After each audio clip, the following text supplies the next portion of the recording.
مومنہ، آج میں ایک چھوٹا سا گنان ہے جو ہم روز بولتے ہیں. یہ جو روز گنان ہم بولتے ہیں، ان گنانوں میں بڑے بڑے بھید ہیں، لیکن سمپل گنان ہونے کی وجہ سے اور یہ سمجھ کے کہ یہ تو بچوں کے گنان ہیں، ہم ان کو کچھ خیال میں نہیں لاتے، لیکن پیروں کے ہر لفظ کے اندر کچھ نہ کچھ ہدایت ہے. میں نے آپ کو عرض کی کہ ہمارے جو پیر تھے یا پیر ہیں، اس وقت حضرت امام ہمارے پیر ہیں، 50ویں پیر ہیں مولا، اور 49 میں امام ہیں. ہمارے سب پیر اور ہمارے امام آل رسول ہیں، وہ اہل بیت ہیں. اللہ رسول کا نور ہے ان میں، ان کے کلام کے اندر ہمارے لیے ہدایت ہے. تو پیر حسن کبیر دین کا ایک چھوٹا سا گنان ہے، اونچا رے کوٹ بہو ویچنا. پیر حسن کبیر دین 111 برس کی عمر پائی، ساری زندگی کبھی گوشت نہیں کھایا. پیر حسن کبیر دین پیر صدر دین کے فرزند تھے، پیر تاج دین کے بھائی تھے، لیکن پیر تاج دین پیر حسن کبیر دین سے بڑے تھے.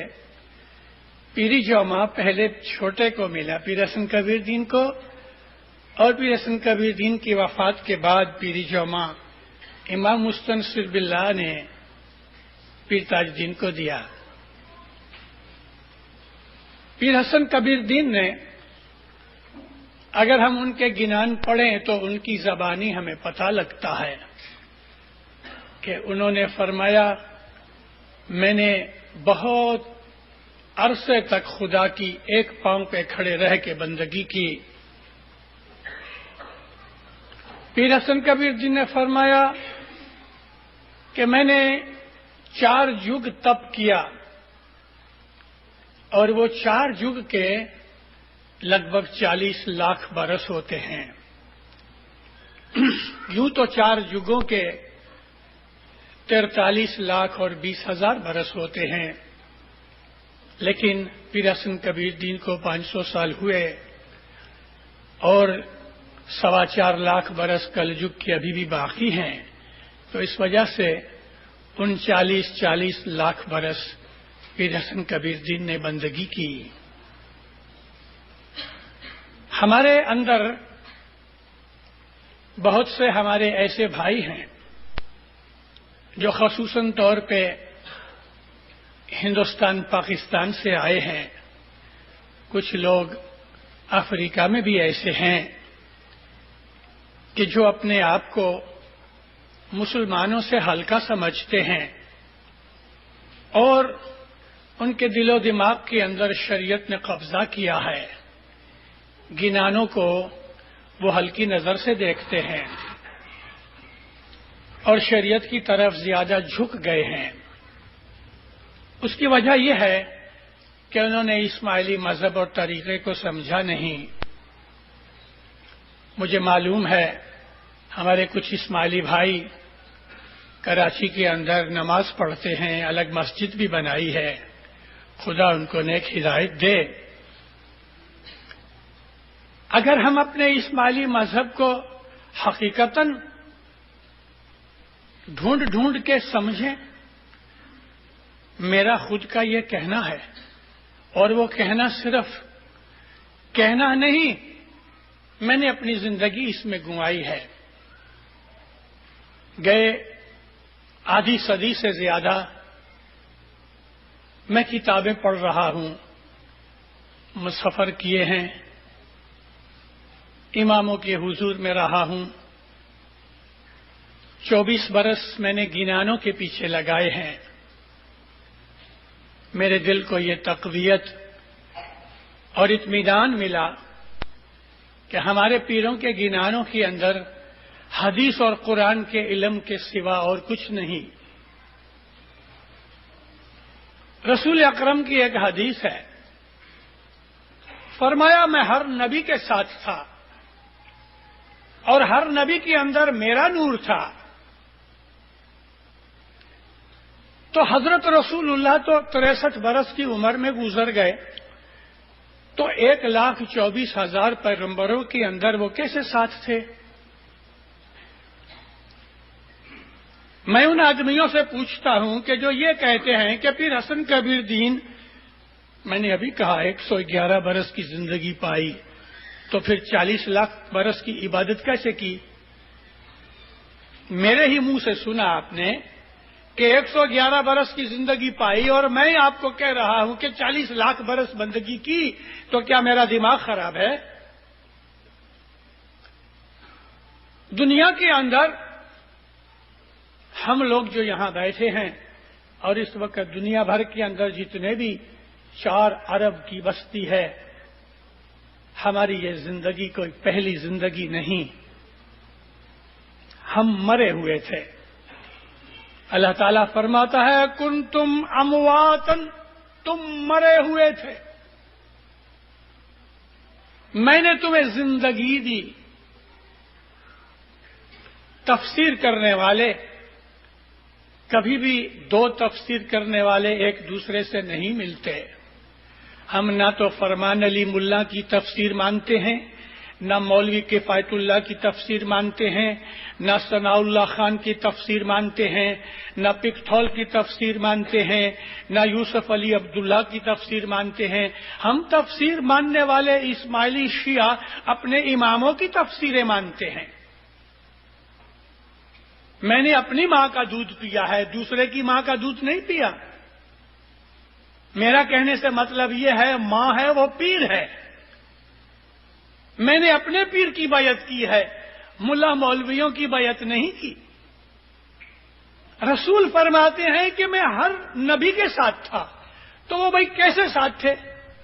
نورانی حساب سے۔ نبی محمد کا جو نور تھا وہ تمام نبیوں کے اندر تھا، اور اپنے عالم روحانی سے وہ ہر نبی کے ساتھ تھے۔ یہی بات یہ تھی کہ حضرت ہمارے جو پیر حسن کبیر دین تھے، انہوں نے 40 لاکھ برس بندگی کی، تو وہ روح کی عمر تو کوئی ہوتی ہی نہیں۔ پیر حسن کبیر دین نے 40 لاکھ برس بندگی کی۔ امام اسلام شاہ نے جب ان کو پیری جومہ بخشا اور رو پڑے، عرض کی مولا میں اس لائق نہیں کہ کلجگ کے مریدوں کو میں تار سکوں۔ اس گناہ بھری زندگی کے اندر جو ان لوگوں کو ملیں گی، حقیقت اور سچائی تو بہت تھوڑی ہوگی۔ امام نے ان کو یہ اشارہ کیا کہ تو اپنی بندگی جماعت کو دے، اور پیر حسن کبیر دین نے اپنی 40 لاکھ برس کی بندگی اپنے مریدوں کو دے دی۔ میں نے ابھی تک واز شروع نہیں کی ہے، صلوات نہیں پڑھائی، اس لیے صرف آپ کو میں پریفیس دی باچا بول رہا ہوں۔ 1929 میں مولانا امام سلطان محمد شاہ صلوات اللہ علیہ واڑی جماعت خانے کے اندر مہمانی میں کارا روڑا مشنری بیٹھے تھے۔ بھگت کارا روڑا، آپ میں سے جو عمر کے بڑے لوگ ہیں، کچھ ایسے لوگ میں ادھر دیکھتا ہوں کہ جنہوں نے کارا روڑا کو دیکھا ہے، 1932 میں گزر گئے۔ بہت سی باتیں ہوئی۔ امام فرماتے ہیں کارا روڑا تم نے بہت عبادت کی ہے۔ ہاتھ باندھ کے کہتا ہے مولا تو مہربان ہے کہ ایسے لفظ کہتا ہے، میں شکر گزار ہوں کہ تم نے میری عبادت قبول کی، وگرنہ میں نے تو کچھ عبادت نہ کی۔ نہیں، تم نے بہت عبادت کی ہے۔ آمین خداوند تیری مہربانی، شکر گزار ہوں۔ دیکھو کارا روڑا، تم اپنی عبادت بندگی جو ہے وہ جماعت کو دے دو. بندگی جماعت کو دے دینے کا مطلب کیا ہے کہ بندگی کا ثواب جو تمہیں ملا ہے وہ جماعت کو دے دو. کہتے آمین خداوند، تیرے حضور میں میری کوئی بھی بندگی عبادت نیکیاں جمع ہیں، اس کا سارا ثواب میں جماعت کو دیتا ہوں. ہمارے مذہب کی یہ جو باتیں ہیں یہ طریقت ہے. شریعت کے لوگ ان چیزوں کو نہیں سمجھتے.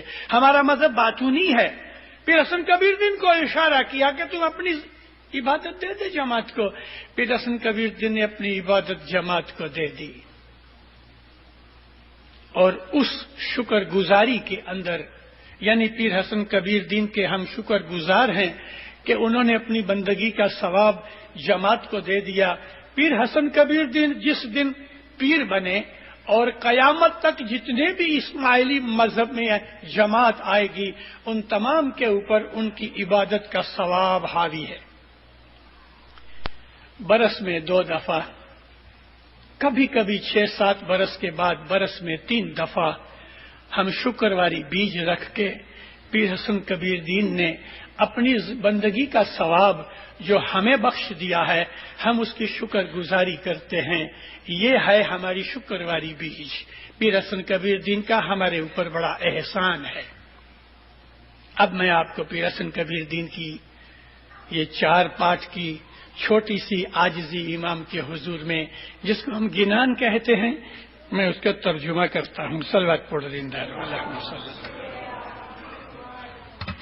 اے جی اونچا رے کوٹ بہوے چنا نیچے وہ دریا ہورے دریا وادی ماچلی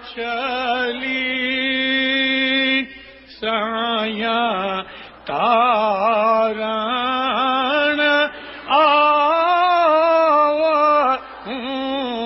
رے درشن وینا باوری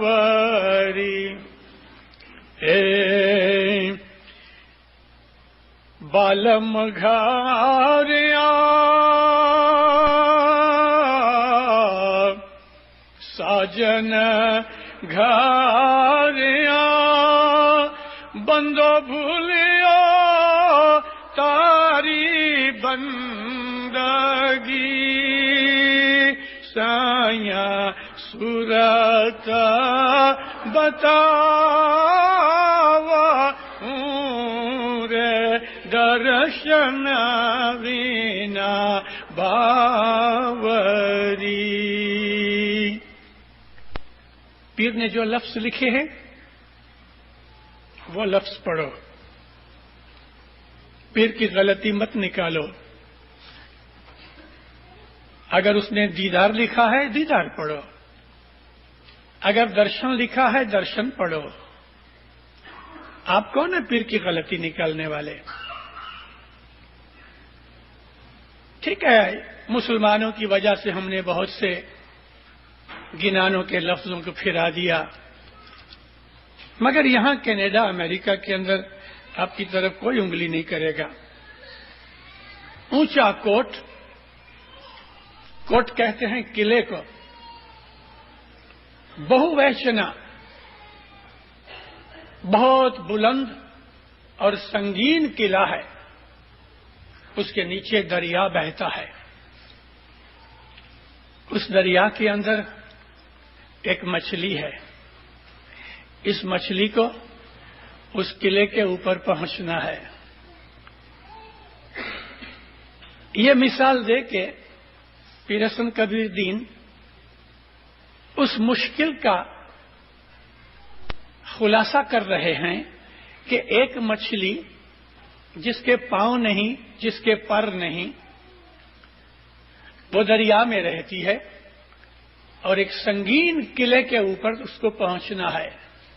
مطلب وہ مچھلی نہیں پہنچ سکتی، مچھلی دیوار پہ نہیں چڑھ سکتی. یہ حال بیان کر کے انہوں نے اپنی کم مائیگی، اپنی کمزوری، اپنی ضعیفی کا اظہار کیا ہے کہ یا مولا، جیسے ایک مچھلی جو پانی میں ہے وہ سنگین قلعے کے اوپر نہیں چڑھ سکتی، میرا ایسا حال ہے، میں اتنا کمزور ہوں کہ اس دنیا کے دریا کی ایک معمولی مچھلی کی طرح دنیا کو دریا کہہ کے انہوں نے ایک ایسی بات کہہ دی کہ جو ہمیں بہت سمجھ دیتی ہے۔ ہمارے بہت سے گنانوں کے اندر دنیا کو سنسار ساگر کہا ہے۔ ساگر کہتے ہیں سمندر کو، دنیا کو سمندر یا دنیا کو دریا کہہ کے یہ ظاہر کیا ہے کہ اتنے بڑے سمندر میں ہماری حالت کیا ہے۔ ایک مچھلی اور ایک سمندر، ان دونوں کا آپس کے اندر کوئی کمپیریزن ہو سکتا ہے، کوئی نسبت مناسبت ہو سکتی ہے؟ ایک حقیر سی مچھلی ہے بے اندازہ بڑے سمندر کے اندر، اس سنسار ساگر میں، اس دنیا کے دریا کے اندر دنیاوی نظر سے بھی ہماری حالت ایک مچھلی جیسی ہے کہ وہ اگر اس کے باہر نکلے تو بھی مر جائے اور اندر رہے تو کوئی طاقت نہیں سوائے اس کے کہ ادھر ادھر گھومتی پھرے۔ اس دنیا میں سے نکل کے ہمیں پل صراط پار کر کے خدا تعالی کے حضور تک پہنچنا ہے۔ خدا کا یہ رستہ ایک سنگین قلعے کی طرح اونچا، بلند اور مشکل ہے، یعنی کہ خدا کا رستہ بڑا مشکل ہے۔ خدا کے رستے میں بڑی تکالیف ہیں، خدا کے رستے میں بڑی تکلیفوں کے ساتھ بڑے بڑے دکھ بھی ہیں۔ ان تمام دکھوں کو اٹھانا میرا کام نہیں۔ کہتے ہیں یا مولا، میری طاقت تو ختم ہے، یعنی میں اس قابل نہیں، اب میں محتاج ہوں تیری مدد کا، سائیاں تارن آؤ، تو مجھے ہاتھ سے پکڑ کے یا پانی کی بالٹی میں ڈال کے مجھے یہ قلعے تک پہنچا دے، مگر میں تیری مدد کا محتاج ہوں۔ اپنی محتاجی ظاہر کی ہے۔ قرآن پاک پڑھو تو جگہ جگہ انسان کی ضعیفی کا ذکر کیا ہے اللہ نے، جگہ جگہ اس بات کے لیے بتایا گیا ہے کہ تم کچھ نہیں۔ عجز و انکساری عبادت کا جز ہے، عبادت کا مطلب ہی عاجزی اور انکساری۔ پیر حسن کبیر دین نے اپنی ساری زندگی، میں نے آپ کو عرض کی کہ 111 برس کی جو زندگی تھی عبادت میں نکالی۔ پیر حسن کبیر دین کی آنکھیں ہمیشہ نمدار رہتی تھیں، بھینی رہتی تھیں اور روتے رہتے تھے۔ یحییٰ پیغمبر کی طرح پیر حسن کبیر دین روتے رہتے تھے۔ یہ رونا ایک تو خدا کی نورانی جدائی کی وجہ سے تھا، دوسرا یہ رونا تھا کہ میں کمزور ہوں، یا مولا تیرے سامنے میری کوئی حقیقت نہیں۔ حضرت رسول اکرم صلی اللہ علیہ وسلم ہمیشہ رات کو کھڑے ہو کے عبادت کرتے تھے۔ گرمی کا موسم تھا، نبی کھڑے تھے۔ بی بی عائشہ کی باری تھی، وہ اس رات کو بی بی عائشہ کے روم کے اندر رسول اللہ جب عائشہ سو گئی کھڑے ہو گئے۔ بی بی عائشہ کو پتہ نہیں تھا، بہت سخت گرمی تھی۔ آدھی رات کے بعد بی بی عائشہ کی آنکھ کھلی تو اس نے دیکھا کہ زمین گیلی ہے۔ وہ زمانے کے اندر الیکٹرک لائٹس، بتیاں نہیں تھیں، چراغ جلانا چاہیے۔ وہ زمانے کے اندر دیا سلائی ماچس نہیں تھی، چراغ جلانے کے لیے چکماک کے پتھر کا استعمال کرتے تھے۔ یہ بات تو تھی نہیں۔ ہاتھ پھراتے پھراتے بی بی عائشہ نے دیکھا کہ نبی تو کھڑے ہیں، وہ گیلی زمین کے اوپر ہاتھ کیسے لگا؟ رسول اکرم کھڑے تھے، گرمی کی وجہ سے بدن کا پسینہ جو نکلتا تھا تو آپ کے حضور کی نیچے کی زمین تر ہو گئی. جہاں کھڑے تھے وہ زمین گیلی ہو گئی پسینے سے، یوں لگتا تھا کہ جیسے کھڑے کھڑے نہا رہے تھے. بی بی عائشہ نے جب پاؤں پکڑے، نبی نے پوچھا کیا ہے؟ یا نبی، آپ کھڑے ہیں، آپ اتنی عبادت کرتے ہیں، خدا تو آپ کو بہت پیار کرتا ہے، آپ تو اللہ کے حبیب ہیں، آپ کو کیا دوزخ کا ڈر ہے؟ آپ تو جو مانگے خدا آپ کو دے. فرمایا ہاں عائشہ، سچ بات ہے تیری، لیکن میں خدا کا ناشکر گزار بندہ نہیں بننا چاہتا. میں جو مانگوں مجھے ملے. جنت اور دوزخ میرے قبضے میں ہے، مجھے دوزخ کا کوئی ڈر نہیں. خدا مجھے پیار کرتا ہے، میں اسے پیار کرتا ہوں، لیکن میں یہ عبادت کوئی دوزخ کے ڈر کی وجہ سے نہیں کرتا، میں اس کی شکر گزاری کرنا چاہتا ہوں. عجز اور شکر یہ عبادت کی جان ہے. جس آدمی کی عبادت میں عاجزی نہیں وہ عبادت نہیں. جس عبادت کے اندر شکر گزاری نہیں وہ شکر گزار آدمی بھی عابد نہیں. نبی فرمایا کہ عبادت کے 2 ستون ہیں، پلرز ہیں. ایک عجز و انکساری، اس کے ساتھ استغفار آتا ہے، یعنی میں گنہگار ہوں یا مولا مجھے معاف کر دے، اور دوسرا اس کی شکر گزاری ہے. یہ 2 چیزیں عبادت کی جان ہیں. گر پیر حسن کبیر دین کی زندگی میں بھی یہی چیز تھی. پیر حسن کبیر دین بدن کے پتلے تھے، سخت پتلے تھے. ایسا لگتا تھا کہ ہڈیوں کے اوپر صرف کپڑا لپیٹ دیا گیا ہے، لیکن دودھ کی طرح سفید بدن تھا. لمبے بال تھے، چھوٹی داڑھی تھی، آنکھیں ایسی تھیں کہ یوں پتہ لگتا تھا کہ نیند سے بوجھل ہو گئی ہیں، ابھی سو جائیں گے. آپ کے بدن مبارک میں سے اس طرح کی روشنی نکلتی تھی کہ اندھیرے کمرے میں بیٹھے ہوتے تھے تو نظر آتے تھے. آپ کے بدن کی اتنی سفیدی تھی کہ اندھیرے کمرے کے اندر گھپ اندھیرے میں بیٹھے ہوئے تو پیر حسن کبیر دین کا بدن مبارک دکھتا تھا. ساری زندگی گوشت نہیں کھایا، ساری زندگی انہوں نے ایک وقت سے زیادہ دوسری دفعہ دن میں نہیں کھایا. پیر حسن کبیر دین نے بہت عبادت کی ہے. اتنی عبادت کرنے والے وہ بھی امام کو کہتے ہیں یا مولا میں مجبور ہوں، میں کمزور ہوں، اس دریا کی مچھلی کی طرح ہوں کہ اس سنگین قلعے کے پار کر کے تیرے حضور تک پہنچنا میری طاقت کے باہر ہے.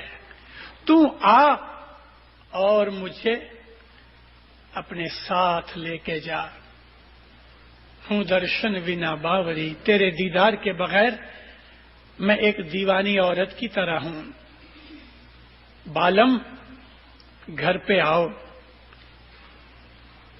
بیویاں اپنے شوہر کو بالم سمجھتی ہیں. بالم کا مطلب مالک ہوتا ہے. ساجن دوست کو کہتے ہیں. شوہر سے زیادہ بڑا کوئی مالک نہیں اور نہ کوئی دوست ہے. اپنے آپ کو باوری کہہ کے ناری روپ میں، عورت کے روپ میں، نسائی روپ کے اندر پیش کر کے پیر حسن کبیر دین نے خود کو اور بھی کمزور ثابت کیا اور امام زمان کو اس نے اپنا مالک سمجھ کے اس کے سامنے عاجزی کی. بندو بھولیو تاری بندگی، اتنی عبادت کرنے پر بھی کہتے ہیں یا مولا جتنی تیری عبادت ہونی چاہیے میں نہیں کر سکا. اتنی عبادت کرنے کے باوجود پیر حسن کبیر دین کہتے ہیں مولا میں تیری عبادت نہ کر سکا، تو میرے اوپر رحم کر، سائیاں صورت بتاؤ، تو مجھ کو آ کے اپنا دیدار دے، اور میرا ہاتھ پکڑ کچھ کے اندر ہمارے ایک بہت بزرگ وارث تھے. ان کی اولاد آج بھی ہندوستان کے اندر پاکستان میں موجود ہے.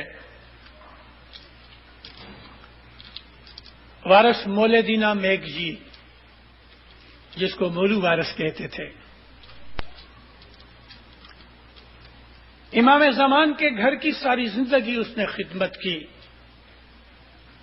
بڑے عابد تھے، مالدار بھی تھے، دنیا میں بھی دین میں بھی. ہر روز صبح 2 بجے رات کو اٹھے، ہاتھ میں لالٹین لے کے، ایک لکڑی لے کے، کچھ کا یہ وارث، سارے کچھ کا وارث، امام زمان کا ڈائریکٹ پرتینیدھی، ریپرزنٹیٹو، کونسلیں، جماعتیں، سب اس کے ہاتھ کے نیچے. امام کے ساتھ بڑے کھلے دل سے بات کیا کرتے تھے. بہت پڑھے لکھے نہیں تھے، کچھی ہی زبان بولتے تھے. یہ وہی عاشق ہے امام کا کہ جس نے امام زمان کو اپنی محبت کے اندر یہ کہہ دیا کہ تو کوڑو آئی ہے. گالی نہیں. بہت برس سے امام کچھ نہیں گئے تھے. ہر برس بمبئی کے اندر وارث مہمانی رکھ کے مولا کو عرض کرے کہ خداوند تو کچھ تو کر کے کہے، تو کچھ کڈے اچنے. ماں باپ کہے دیکھو وارث، یہ برس ہم کو بہت کام ہے، ہم دوسرے برس آئیں گے. دوسرا برس ہو جاوے، پھر آ کے اس کو مہمانی میں عرض کرے مولا تو کچھ پدرا منی کر. دیکھو وارث، اس برس بہت کام ہے. یوں کرتے کرتے کرتے کئی برس نکل گئے. وارث بوڑھا ہونے لگا، بیمار بھی رہتا تھا. مہمانی رکھی 23 سال میں، اور جب امام نے وہی پرانی جواب داری کے طور پہ ان کو جواب دیا کچھ میں ابھی نہیں آؤں گا، پھر آؤں گا، اس دفعہ بہت کام ہے، تو بگڑ گیا. وارث مولو رو پڑا. جب امام نے کہا نا کہ نہیں وارث اس دفعہ بہت کام ہے، نہیں آؤں گا، رو پڑا. کوڑو آئیے، یعنی تم جھوٹ بولتے ہو. مولا کو کہتا ہے کوڑو آئیے، کھوٹو آئیے، اور مری وندو سے تو تڈے اچنے. ایک بچے کی طرح رو پڑا، مولا کے پاؤں پہ گر پڑا.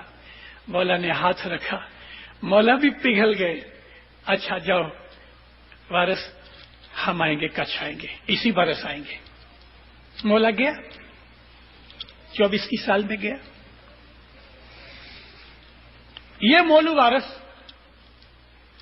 رات کو لالٹین ہاتھ میں لے کے، لکڑی لے کے لوگوں کو گھروں گھر جگانے جائے.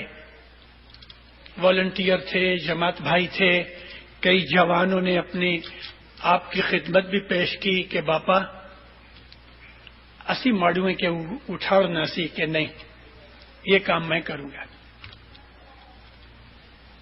لوگوں کو جگاتے جگاتے 2:30 بجے کے قریب جماعت خانے میں آوے، خود اپنے ہاتھ سے آگ جلاوے، چائے بناوے، پھر جماعت بھائی کو اٹھاوے، جماعت بھائی کو چائے پلاوے. تب تک لوگ آنے شروع ہو جاویں اور لوگ چائے پئیں، اور 3 بجے پھر بیت الخیال کی بنگلی میں جا کے گنان گوشت ہوئے، عبادت بندگی میں مشغول ہو جائیں. دن کے وقت بھی کوئی بھی اسماعیلی جماعت کا اس کے پاس جاوے، اس کی مدد کرے. یعنی اس نے ساری زندگی امام کی خدمت میں گزاری. اس کی موت سے 1-2 برس پہلے ایک دفعہ مہمانی تھی. اس وقت خود میرے باپ کی مہمانی، ہماری فیملی کی مہمانی، ان کے نزدیک ساتھ کی مہمانی میں تھے ہم لوگ.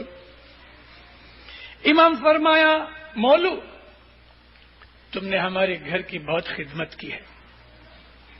ان کی گردن ایسی ٹیڑھی تھی کیونکہ ایک کوئی گنی اناج کی گر گئی تھی جس سے گردن کی یہ ہڈی ٹوٹ گئی. بچ گئے مگر گردن ٹیڑھی رہ گئی. کافی لمبی داڑھی تھی، پگڑی باندھتے تھے اور بات کرتے تھے تو آنکھیں نیچی رکھ کے بات کرتے تھے، آنکھیں ملا کے بات کرنے کی عادت نہیں تھی. جب امام نے فرمایا نا مولو تم نے میرے گھر کی بہت خدمت کی ہے، تو ہاتھ باندھ کے کہتے ہیں مولا کی نہیں کہ اسے پن تو قبول کرے تو یہ تو جی خوشی میری مہربانی شکر گزار آیا. نہیں مولو تم نے ہماری بہت سیوا کی ہے. دوسری دفعہ اس نے واپس مولا کی شکر گزاری کی. مولا نے تیسری دفعہ کہا کہ تم نے میری بہت خدمت کی ہے، ساری زندگی خدمت کی ہے. آمین. خدا پر نظر نیچی رکھتا تھا، فوراً اونچا کیا تعجب سے، مولا کو دیکھنے لگا. ہاں مولو اتنی بہت خدمت بھی حقیقت میں 1 روپے میں 1 پائی کے برابر ہے. وہ زمانے میں 1 روپے میں 16 آنے ہوتے تھے. 16 آنے کے اندر 4 پیسے ہوتے تھے. 4 پیسے میں ہر ایک پیسے کی 3 پائیاں ہوتی تھی. اب حساب کرو تو 192 پائیاں ہوتی تھی. 200 میں سے 8 کم 192 پائیاں 1 روپے میں ہوتی تھی. اگر 1 روپے میں ساری زندگی کی خدمت 1 پائی کے برابر ہے تو روپیہ کب پورا ہوگا؟ کہنے لگا خداوند ہٹلو بڑھو تو روپیوں کڈو پورو تھی نو. امام فرمایا اگر تم 1 پائی بھی کرو گے تو 191 پائیاں میں تمہیں بخشش دے کے روپیہ پورا کروں گا. لیکن دیکھو وارث اگر تمہاری 1 پائی نہیں ہوگی تو میں تمہیں کمپلیٹ روپیہ نہیں دوں گا. مومنوں اپنی حقیقت کو ہمیں سمجھنا چاہیے. ہم میں سے بہت سے ایسے ہیں جو امام کے گھر کی خدمت کرتے ہیں لیکن کبھی نہیں سمجھنا، کبھی بھی نہیں کہ میں مولا کے گھر کی بہت سیوا کرتا ہوں. یہ بھول کبھی مت کرنا. ساری زندگی تو کیا اگر 100 زندگیاں بھی ملیں گی اور ساری 100 زندگیاں خدمت میں رہو گے تو بھی امام کے گھر کی خدمت پوری نہیں ہوگی. اس کے جو احسانات ہمارے اوپر ہیں ہم اس کی شکر گزاری بھی پوری نہیں کر سکتے. تبھی مولو فادر کو یہ مولو مشن اپنے وارث کو کہا کہ اگر 1 پائی تم کرو گے تو میں تمہیں بخششیں دوں گا. دیکھو 5-12 سال کی مجلس یہ بخشش ہے، لائف کی مجلس بخشش ہے. اور بھی ہماری مجلسیں ہیں بخشش میں آتی ہیں. یہ ہماری بخششیں ہیں. شام کو ہم جماعت خانے آتے ہیں، گھر پہ دعا پڑھ سکتے ہیں اور دعا پڑھنے کا جو فرض ہے پورا ہو سکتا ہے. لیکن جماعت خانے میں آتے ہیں ہمیں جو بخششیں ملتی ہیں وہ گھر پہ دعا پڑھنے سے نہیں ملتی. اندر آتے ہو کہتے ہو ہائے زندہ قائم پایا. دینداروں سب سے پہلے یہ چیز سمجھو کہ یہ کہاں آئے ہو؟ حضرت امام کے گھر پہ. حضرت امام کے گھر پہ آئے ہو تو اس کا یہ مطلب ہے کہ امام نے تم کو اپنے گھر آنے کے لیے اجازت دی ہے. اپنے گھر پہ کون بلاتا ہے؟ جو دوست ہوتا ہے. ہم جس کو چاہتے ہیں. میرا کوئی دشمن ہوگا میں اپنے گھر اس کو نہیں بلاؤں گا، خود آوے تو اور بات ہے. امام اپنے گھر پہ آنے کے لیے تمہیں یہ توفیق دیتا ہے. یہ تو بڑی خوش نصیبی کی بات ہے. یہ ایک عظیم بخشش ہے کہ امام زمان تم کو اپنے گھر آنے کے لیے دعوت دیتا ہے. اب میرے گھر آؤ. اور اس کے فرمانوں میں ہے کہ میرے گھر روز آؤ.